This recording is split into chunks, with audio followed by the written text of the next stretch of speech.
अब हम पढ़ेंगे उसकी गर्दन, नेक। नवजात शिशु की गर्दन बहुत छोटी होती है। चूँकि संपूर्ण शरीर की अपेक्षा सिर बड़ा होता है, अतः छोटी गर्दन दिखाई देती है। ऐसा लगता है कि बालक का सिर धड़ से ही जुड़ा हुआ है। फिर है मांसपेशियां, जिसे हम मसल्स कहते हैं।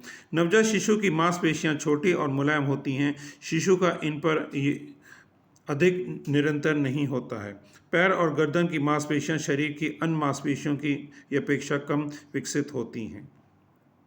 क्योंकि छोटा बच्चा है तो शरीर भी छोटा है, तो मांसपेशियां बहुत छोटी हैं। फिर वो जैसे जैसे शरीर बढ़ता है वैसे वैसे ये मांसपेशियां उसकी बढ़ती हैं। फिर है हेयर, बाल। नवजात शिशु के बाल रेशम की तरह मुलायम होते हैं। पीठ और कंधे पर भी रेशम की तरह ये मुलायम बाल होते हैं, जो जन्म से कुछ ही सप्ताह बाद झड़ जाते हैं। जो देखिए, जो उसके ओरिजिनल बाल होते हैं, जो गर्भ अवस्था में होते हैं, वो एकदम मुलायम रेशमी होते हैं। वो धीरे धीरे जैसे बच्चा होता है उसकी मालिश करते हैं, ऑटोमेटिकली वो बाल झड़ जाते हैं। फिर वो जो नए बाल उसके विकसित होते हैं वो होते हैं, ज़्यादातर काले होते हैं 90%, लेकिन 10% है कि बच्चों के बाल भूरे भी होते हैं। अब हम पढ़ेंगे हड्डियाँ, बोन्स। शिशु की हड्डियाँ बहुत लचीली, कोमल और कार्टिलेज की बनी हुई होती हैं। हाँ बिल्कुल है, बच्चा है, छोटा है, वो तो एकदम मुलायम तरह है। तो ये जो है ये इनकी विशेषताएं थी। अब हम आगे पढ़ेंगे। अब हम चौथे पॉइंट पे आते हैं। इसको कहते हैं साइकोलॉजिकल फंक्शन, शरीर शास्त्रीय क्रियाएं। अब कैसे होती हैं? बालक की अपेक्षा ये नवजात शिशुओं का शारीरिक शास्त्रीय क्रियाएं निम्न प्रकार से विभिन्न होती हैं। अब इसमें जो है सबसे पहले इन्होंने लिया हृदय की धड़कन, हार्ट बीट जिसे हम कहते हैं। अब व्यक्तियों की ये अपेक्षा नवजात शिशु के हृदय की धड़कनें अधिक होती हैं, क्योंकि नवजात शिशु का हृदय आकार से छोटा होता है। H J Grossman, N H Greenberg ने 1957 के अनुसार सामान्य रक्तचाप, ब्लड प्रेशर बनाए रखने के लिए यह आवश्यक है कि हृदय की धड़कनें यदि गति से होती हैं। दूसरा है रेस्पिरेशन, सांस लेना क्रिया, जैसे तो नवजात शिशु जो है जन्म होते ही रोना प्रारंभ करता है। रोने से उसके फेफड़े फूल जाते हैं और श्वास क्रिया ये हो जाती है। सी एस स्मिथ ने 1963 में स्पष्ट किया है कि शिशु का जन्म होते ही शिशु का रोना उसके जीने के लिए अति आवश्यक है। जन्म के समय प्रारंभ में श्वास गति 40 से 45 ब्रीदिंग मूवमेंट प्रति मिनट होती है, परंतु एक सप्ताह के अंत में ये गति 35 गतियों प्रति मिनट बढ़ जाती है। प्रौढ़ व्यक्तियों में श्वसन की गति 18 गतियाँ प्रति मिनट होती हैं। जब शिशु जागता है तब श्वास गति उसकी 32.3 गतियों प्रति घंटा, और वह रोता है तब उसकी समय 133.3 गतियाँ प्रति मिनट पहुंच जाती हैं। गतियाँ मतलब जो हमारी पल्स रेट हम कहते हैं, यहाँ गतियों का मतलब है जो हमारी पल्स रेट जो बीट होती है, जो हम अपने जब डॉक्टर हमारा टेम्परेचर देखता है तो हमारा जो नब्ज़, हाथ की नब्ज़ देखता है, हम उसको कहते हैं। अब हम पढ़ते हैं टेम्परेचर, तापक्रम। नवजात शिशु में चाहे वह अधिक स्वस्थ क्यों ना हो, उसके शरीर का तापमान व्यक्तियों की अपेक्षा कुछ अधिक ही नहीं होता है, बल्कि वेरिएबल की अधिक होता है। नवजात शिशु का तापमान जो है वो 98.2 से 99 फ़ारेनहाइट तक होता है। हम लोग यहाँ कन्फ्यूजन होते हैं फ़ारेनहाइट और सेल्सियस डिग्री में, दोनों में अंदर। जो हमारा तापमान डॉक्टर नापता है वो सेल्सियस डिग्री में होता है, और अगर हम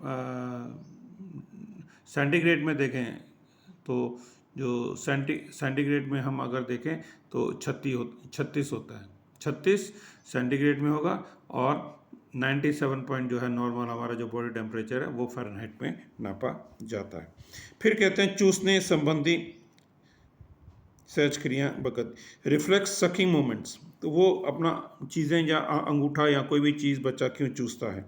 जब नवजात शिशु के होंठ छुए जाते हैं अथवा जब वो भूखा होता है उस समय उसमें चूसने संबंधी सहज क्रिया गतियाँ होती हैं।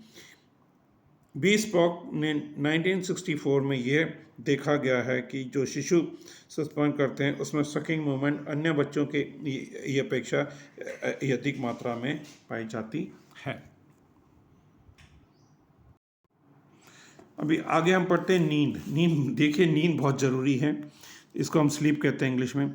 नवजात शिशु 15 से 20 घंटे प्रतिदिन सोता है, परंतु वह इतने घंटे लगातार नहीं सोता है। वह लगभग 2-2 घंटे की नींद लेता है। जैसे जैसे उसकी आयु बढ़ती है उसकी नींद का अंतराल बढ़ता जाता है तथा उसकी नींद भी 2-2 घंटे के बजाय अधिक समय की हो जाती है। भूख होने पर, पीड़ा होने पर या आंतरिक कष्ट होने पर उसकी नींद खुल जाती है। देखिए ये नेचर का है, 2-2 घंटे सोता है। जैसे जैसे बच्चा बड़ा होता है उसकी नींद की जो अवधि बढ़ती जाती है, लेकिन जब उसे भूख लगती है या शरीर में कोई कष्ट होता है तो वो उठ के रोता है। नाड़ी की गति, पल्स रेट। अब देखिए पल्स रेट कितना है हमारा। जन्म के समय शिशु की नाड़ी की गति 130 से 150 बीट्स प्रति मिनट होती है, परंतु कुछ ही दिनों बाद ये केवल 177 बढ़ जाती है।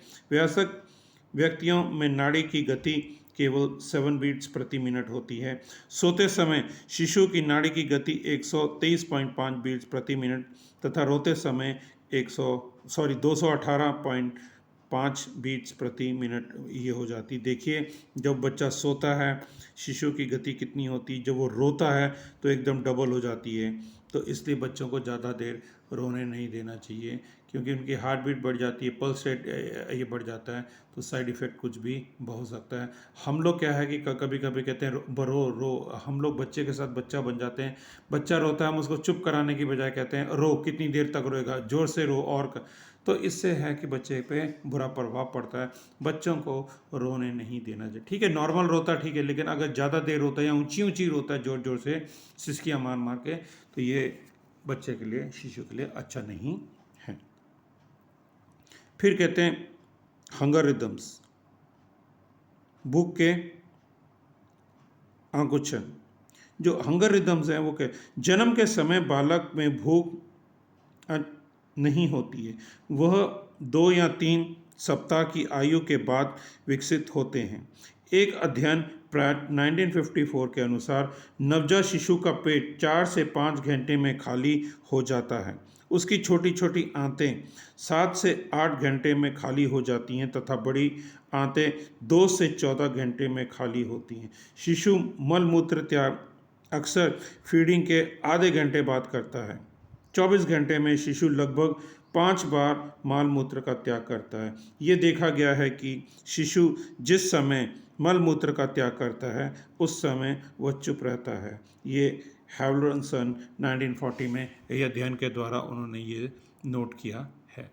तो हम लोग देखिए, हम लोग जो एंटिटी कर रहे हैं, आप लोग एंटिटी कर रहे हैं, एक तरह आप माँ का रोल और डॉक्टर का रोल दोनों का ही कर रहे हैं। देखिए इसमें जो 70% चीज़ें हैं, 70% एक माँ की चीज़ें हैं जो एक माँ को पता होती है, और 30% डॉक्टर की बातें हैं जो डॉक्टर को पता है। तो जब आप एंटिटी का कोर्स करेंगे, बच्चों को हैंडल करेंगे, छोटे नवजात शिशु को हैंडल करेंगे, क्योंकि आपको 3 साल से करना है, 3 साल से लेके आपको 7-8 साल तक बच्चों को हैंडल करना है। तो आप ये देखिए जो ये 4-5 साल हैं उसमें बच्चे का जो विकास है दोनों, वो आपको देखना है। आपको एक माँ की तरह, डॉक्टर की तरह बच्चों को करना है। हम लोग क्या करते हैं, ये डिग्री कर ली, ये पढ़ा लेंगे बच्चों को मारते हैं, पीटते हैं, उनको नहीं तो ये एंटिटी कोर्स में सारा कुछ इसलिए आपको सिखा रहे हैं ताकि अब आगे चल के आप एक अच्छे टीचर बन सकें। चलिए अभी हम आगे पढ़ते हैं एक्टिविटीज़ एंड न्यूनेट के बारे में। उसकी सामान्य क्रियाएं, मास एक्टिविटीज़, जो उसकी मास एक्टिविटीज़ हैं वो क्या क्या हैं। ये शिशु कि वो क्रियाएं हैं जिसमें उसका संपूर्ण शरीर संबंधित रहता है। तो इसमें जो है मेन जो है वो मैं आपको ये बता देता हूँ कि ये देखा गया है कि भूख में, पीड़ा में, आंतरिक कष्ट में या शिशु को जब कोई शारीरिक असुविधा होती है तब उसकी ये मास एक्टिविटीज़ ये बढ़ जाती है। अधिक प्रकाश या अधिक अंधेरा वाले स्थान पर यदि शिशु को ले ले जाएं तो भी उसकी मास एक्टिविटीज़ बढ़ जाती हैं। वातावरण के तापक्रम का प्रभाव भी बालक की इन क्रियाओं पर पड़ता है, परंतु ताप क्रिया में थोड़ा परिवर्तन शिशु के इन क्रियाओं का प्रभावित नहीं करता है। तो ये जो क्रिया हैं क्यों बढ़ती हैं, उसकी मास एक्टिविटीज़ क्यों बढ़ती हैं, ये भी हमें ध्यान रखना है। ये भी देखा गया है कि बालक की दाहिने हाथ को यदि स्पर्श किया जाए तो बालक अपने बाएं हाथ से भी समान अनुक्रिया करता है। ये शिशु भी क्रिया हैं जिसमें उसका संपूर्ण शरीर संबंधित है। यदि बालक के शरीर को कहीं से स्पर्श किया जाए तो बालक संपूर्ण शरीर के द्वारा अनुक्रिय होता है। तो ये जो है बहुत ही इम्पोर्टेंट बात है। अब हम आगे चलते हैं। चलिए अब हम आगे बढ़ते हैं। आगे है स्पेसिफिक एक्टिविटीज़, विशिष्ट क्रियाएं। अब ये कौन सी हैं? सहज क्रियाएं, मतलब ये रिफ्लेक्सेस, बच्चे के जो ये रिफ्लेक्सेस हैं वो देखिए कैसे काम आते हैं। ये वो क्रियाएं हैं जो शिशु विशिष्ट संवेदनात्मक उत्पादों के प्रति एक निश्चित ढंग से करता है। ये जो है बार बार ये उपस्थित करता है क्योंकि ये परिवर्तन नहीं होती। कुछ प्रमुख सहज क्रियाएं जो शिशु में पाई जाती हैं वह इस प्रकार हैं। आँखों की पुतली से संबंधित सहज क्रियाएं, इसे हम पपलरी रिफ्लेक्सेस कहते हैं। ये आँख की पुतली घटते बढ़ते की सहज क्रिया हैं। इनके द्वारा बालक आँख की सुरक्षा करता है। इसे अंधेरे में उजाले में ले जाएं या बहुजाले से ये अंधेरे में ले जाएं तो वो इस सहज क्रिया द्वारा ये अनुकूल करते हैं। जन्म के लगभग 2 घंटे में ही ये सहज क्रियाएं होने लगती हैं।